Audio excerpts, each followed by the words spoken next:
신앙 고백 드리겠습니다. 전능하사 천지를 만드신 하나님 아버지를 내가 믿사오며 그 외아들 우리 주 예수 그리스도를 믿사오니 이는 성령으로 잉태하사 동정녀 마리아에게 나시고 본디오 빌라도에게 고난을 받으사 십자가에 못 박혀 죽으시고 장사한 지 사흘 만에 죽은 자 가운데서 다시 살아나시며 하늘에 오르사 전능하신 하나님 우편에 앉아 계시다가 저리로서 산자와 죽은 자를 심판하러 오시리라. 성령을 믿사오며 거룩한 공회와 성도가 서로 교통하는 것과 죄를 사하여 주시는 것과 몸이 다시 사는 것과 영원히 사는 것을 믿사옵나이다. 아멘.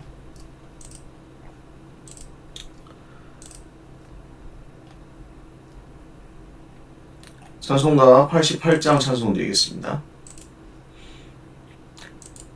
내 진정 사모하는 친구가 되시는 구주 예수님은 아름다워라. 산 밑에 백합하여 빛나는 새벽별 주님 영원할 길 아주 없도다. 내 맘이 아플 적에 큰 위로 되시며 나 외로울 때 좋은 친구라. 주는 저 산 밑에 백합 빛나는 새벽별 이 땅 위에 비길 것이 없도다. 내 맘의 모든 염려 이 세상 고락도 주님 항상 같이 하여 주시고 시험을 당할 때에 악마의 계교를 즉시 물리치사 나를 지키네. 온 세상 날 버려도 주 예수 안 버려 끝까지 나를 돌아보시니 주는 저 산 밑에 백합 빛나는 새벽별 이 땅 위에 비길 것이 없도다. 내 맘을 다하여서 주님을 따르면 길이 나를 사랑하리니 물불이 두렵지 않고 장검도 겁없네. 주는 높은 산성 내 방패시라. 내 영혼 먹이시는 그 은혜 누리고 나 친히 주를 뵙기 원하네. 주는 저 산 밑에 백합 빛나는 새벽별 이 땅 위에 비길 것이 없도다. 아멘. 하나님 말씀 역대하 25장입니다. 25장 1절에서 13절까지 말씀입니다. 한 목소리로 읽겠습니다. 아마시아가 왕위에 오를 때 나이가 25세라 예루살렘에서 29년 동안 다스리니라. 그의 어머니의 이름은 여호와따니요 예루살렘 사람이더라. 아마시아가 여호와께서 보시기에 정직하게 행하기는 하였으나 온전한 마음으로 행하지 아니하였더라. 그의 나라가 굳게 섬에 그의 부왕을 죽인 신하들을 죽였으나 그들의 자녀들은 죽이지 아니하였으니 이는 모세 율법책에 기록된 대로 함이라. 곧 여호와께서 명령하여 이르시기를 자녀로 말미암아 아버지를 죽이지 말 것이요 아버지로 말미암아 자녀를 죽이지 말 것이라. 오직 각 사람은 자기의 죄로 말미암아 죽을 것이니라 하셨더라. 아마시아가 유다 사람들을 모으고 그 여러 족속을 따라 천부장들과 백부장들을 세우되 유다와 베냐민을 함께 그리하고 20세 이상으로 계수하여 창과 방패를 잡고 능히 전장에 나갈 만한 자 30만 명을 얻고 또 은 100달란트로 이스라엘 나라에서 큰 용사 10만 명을 고용하였더니 어떤 하나님의 사람이 아마시아에게 나와서 이르되 왕이여 이스라엘 군대를 왕과 함께 가게 하지 마옵소서. 여호와께서는 이스라엘 곧 온 에브라임 자손과 함께 하지 아니하시나니 왕이 만일 가시거든 힘써 싸우소서. 하나님이 왕을 적군하되 앞에 엎드러지게 하시리이다. 하나님은 능히 돕기도 하시고 능히 패하게도 하시나이다 하니 아마시아가 하나님의 사람에게 이르되 내가 100달란트를 이스라엘 군대에게 주었으니 어찌할까. 하나님의 사람이 말하되 여호와께서 능히 이보다 많은 것을 왕에게 주실 수 있나이다 하니라. 아마시아가 이에 에브라임에서 자기에게 온 군대를 나누어 그들의 고향으로 돌아가게 하였더니 그 무리가 유다 사람에게 심히 노하여 분연히 고향으로 돌아갔더라.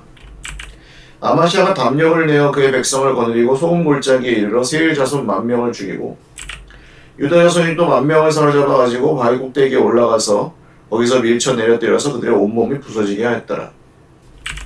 아마시아가 자기와 함께 전장에 나가지 못하게 하고 돌려보낸 군사들이 사마리아에서부터 베토론까지 유다 성읍들을 약탈하고 사람 3,000명을 죽이고 물건을 많이 노력하였더라. 아멘.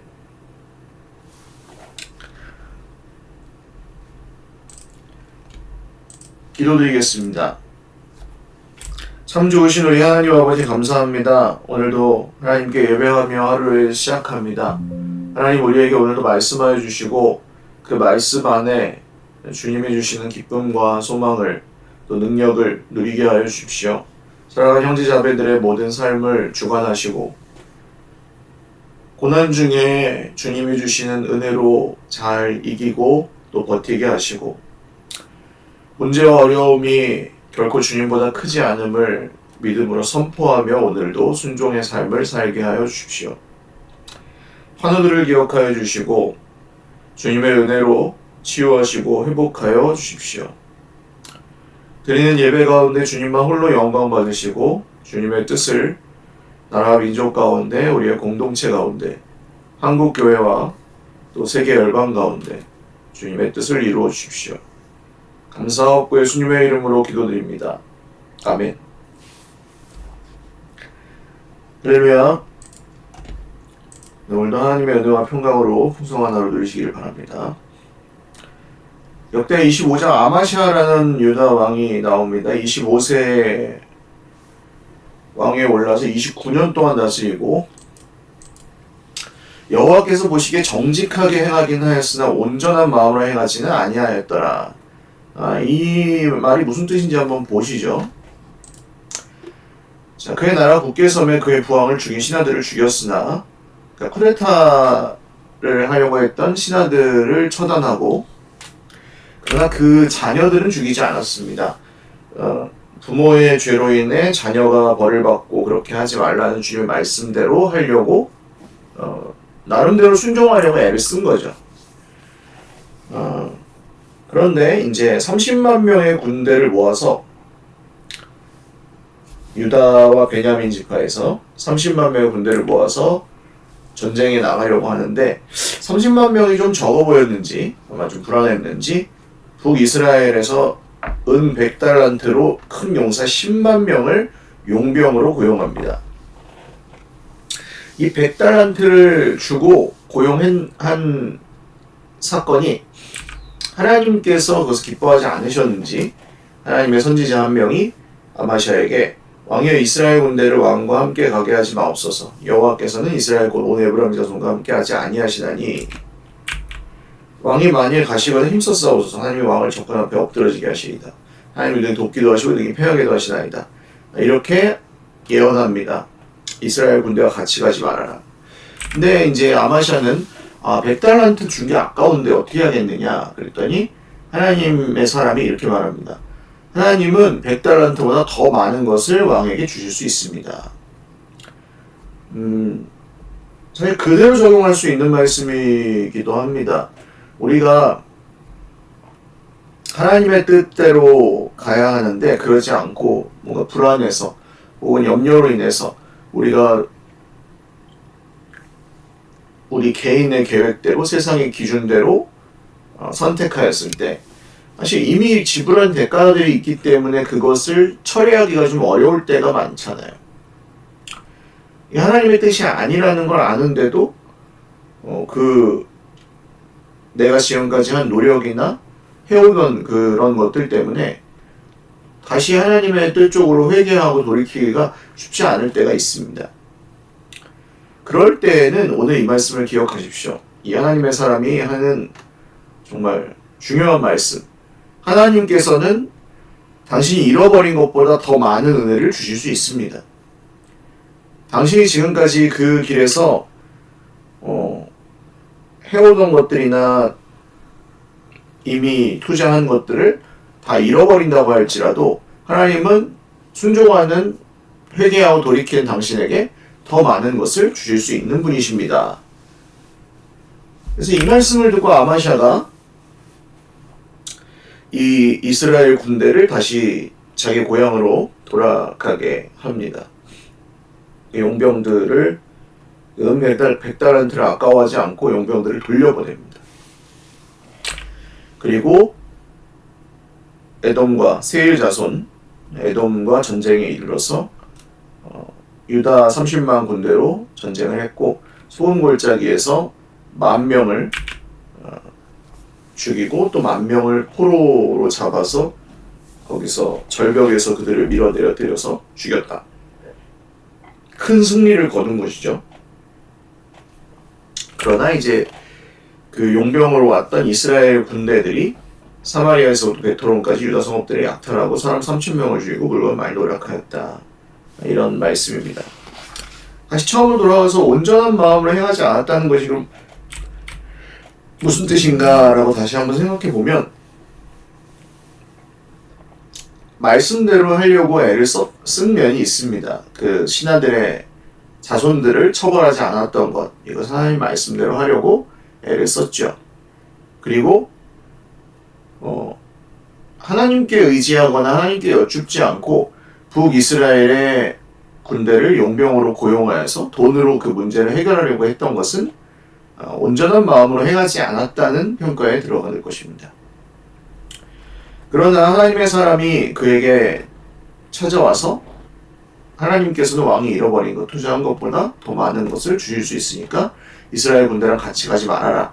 그렇게 얘기했을 때 그 말을 들은 것은 아마시아가 하나님 보시기에 정직하게 행하려고 애를 썼다는 것이죠. 그래서 우리가 기억해야 될 것은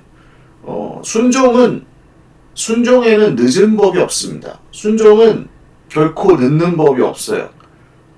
언제 순종하는지 그게 제일 빠른 때고 이미 늦었으니까 순종해봤자 소용없다 이런 건 없습니다. 하나님은 끝까지 우리에게 기회를 주시는 분이시고 주님의 말씀을 이루시기 위해서 기다려주시는 분이십니다. 그게 은혜죠. 오늘 아마시아도 그냥 북이스라엘 용병들하고 같이 전쟁에 나가도록 그래서 망하도록 내버려 두셔도 되는데 하나님의 사람을 보내서 굳이 말씀하시잖아요. 그 말씀이 은혜고 그 말씀을 듣고 돌이키면 되는 겁니다. 아직 늦지 않았다. 아직 늦지 않았다. 그리고 기억하셔야 될 것은 내가 잃어버린 것보다 순종하면 하나님께서 더 큰 것을 주실 수 있다. 더 좋은 것을 주실 수 있다. 이것을 잊지 마십시오. 그리고 순종에는 결코 늦는 법이 없다. 순종은 반드시 하나님의 열매로 돌아오고 아무리 늦더라도 순종하는 것이 주님께서 기뻐하시는 길이기 때문에 반드시 순종하는 삶의 결과가 불순종하고 내 계획과 뜻을 따랐던 삶의 결과보다 훨씬 더 좋다는 것입니다. 오늘도 이 순종을 주님 앞에 온전히 드리며 하나님께서 행하시는 놀라운 일들을 보고 오히려 우리의 손해를 순종하기 위해 감내한 손해를 더 큰 승리로 갚아주시는 주님의 놀라운 손을 경험하실 수 있기를 주님의 이름으로 축원을 드립니다. 기도하겠습니다. 하나님, 순종하기 위해서 포기해야 될 것들이 있습니다. 순종해야 되기 때문에 지금까지 했던 것들을 내려놓고 또 손해를 봐야 될 때도 있을 수 있습니다. 그러나 그때 정직하게 하나님 앞에 행하여서 순종하고 늦더라도 회개하고 돌이키면 하나님 반드시 또 그에 합당한 아름다운 열매로 승리로 우리에게 보답해 주십니다. 하나님 말씀하여 주실 때에 늦기 전에 순종하고 결코 늦는 법이 없는 이 순종을 우리 삶에 늘 정말 기준으로 삼고 살아가게 하여 주옵소서. 오늘도 사랑하는 형제 자매들 모두에게 은혜 베풀어 주시고 피곤치 않도록 또 영육간의 강건함을 허락하시고 오늘도 모든 걸음을 주님의 뜻대로 인도하여 주십시오. 감사하옵고 예수님의 이름으로 기도드립니다. 아멘. 네, 감사합니다. 오늘도 주님 안에서 복된 하루 되시기 바랍니다. 사랑하고 축복합니다.